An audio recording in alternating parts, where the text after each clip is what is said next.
Test, test. All right. So we're going to do here a real quick recap video of today's price action. I was, let's keep that running.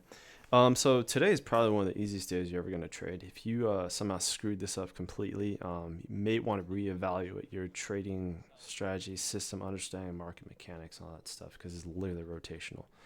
So looking kind of just generally the market, it was very interesting. Darty kind of pointed out, typical opening dry play to the downside. If it doesn't take out yesterday's low, or not yesterday's low, but the previous auction's low, if it doesn't plunge straight through yesterday's fair value area, even though we opened up inside of it, it's usually a kind of a short-term bullish move to the top side. So that's what you kind of got. You got a opening dry play down and reversal to fill the gap to the top side. That's a pretty common trade that you can take. But a lot of times what you want to see is this. You want to see it opening dry play down, retest it, then go. This thing just kind of rips straight to the highs. So I personally trade volume events, which could be iceberg absorptions, just aggressive trading and just enjoying the bids and the options, all that stuff. So the first thing I saw, which this should have been, $1,000 on both accounts, but it completely screwed me. So what happened is the market started to pull back and we came down to VWAP right here. What was really interesting about VWAP is there was a absorption by icebergs. So you had a very large absorption of 140 lots, and they came back retest, and that's why I entered into this position. But what pissed me off is Replicanto Copy Trader, which I hate, but I'm still using. It actually froze my orders and everything, and it was just bad. So I had to get out of that trade, manually exit out of both accounts. Luckily for me, the funded account, whatever, had only $70, but I was able to get roughly about 270 on my real account. So, and then next, we were kind of talking the Discord chat, voice chat. We're eyeing pretty typical normal behavior. What you're going to see is you're going to sweep the yesterday's high right up here, and you want to see real time, a reversal, actual order flow. So I got stopped on the first time actually. So we came into here, stops were getting hit. I kind of preemptively hastily went into it because I saw a bunch of offers come in. I was like, screw it, I'll get in. Market kind of came down, retested it again, and I saw twice the amount of selling pressure at that level. So I actually decided to short it. If I would have got stomped out there, then I would have been only up $70 on the day, and I would call it quits. It's risk management for you. You gotta know when to quit before you're down $500. But luckily for me, it came back to the same entry point as you can see right here. I should have actually entered on the second or the third test.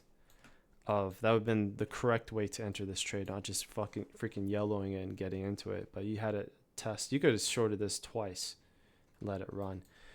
So I shorted it. It came back, kind of, I wouldn't say freaked me out, but I held it. If I was going to take the full stop, it is what it is. But then eventually we dumped completely, and I got out at, where did I get out at?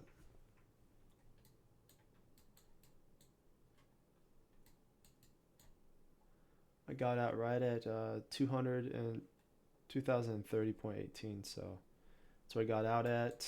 Not the best. I should have held it all the way down to POC, quite frankly. That was my original target, but I did not hold down there. But not too bad. It kind of sucks, $420 on my own account and fucking 220 on the Helios account, whatever.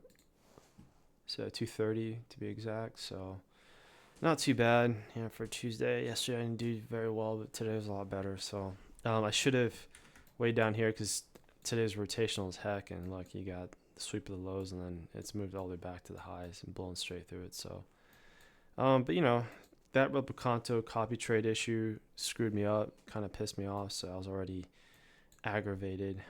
Plus I'm tired of shit right now. So.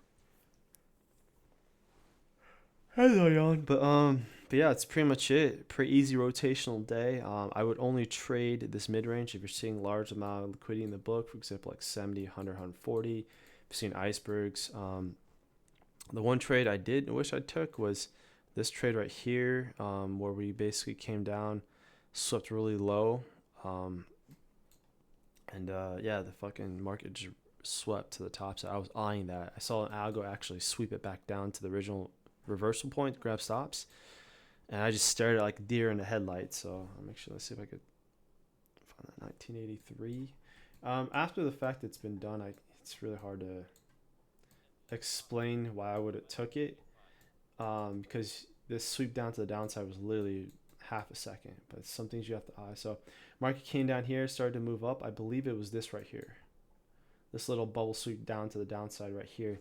That was manipulation. When algos start to sweep, they don't randomly just sweep in the book for the hell of it. They're doing something. So they wanted to grab and fill the bids that are coming back in, the resting bids that populated on the move up. So they grabbed that fill and they pumped it. So that's why I should have entered the trade, and but that counter copy trade lag issue really smoked me up pretty good. So I wasn't thinking clear. So it is what it is. Today should have been a close to more $8,000 day or $800 day versus 4, but it is what it is. Keep it simple. There's 3 more trading days in this week, U.S. session, so hopefully we'll get $1,000 day, or who knows, we'll be down 500 tomorrow. God forbid. But yeah, thanks for watching. That's pretty much it.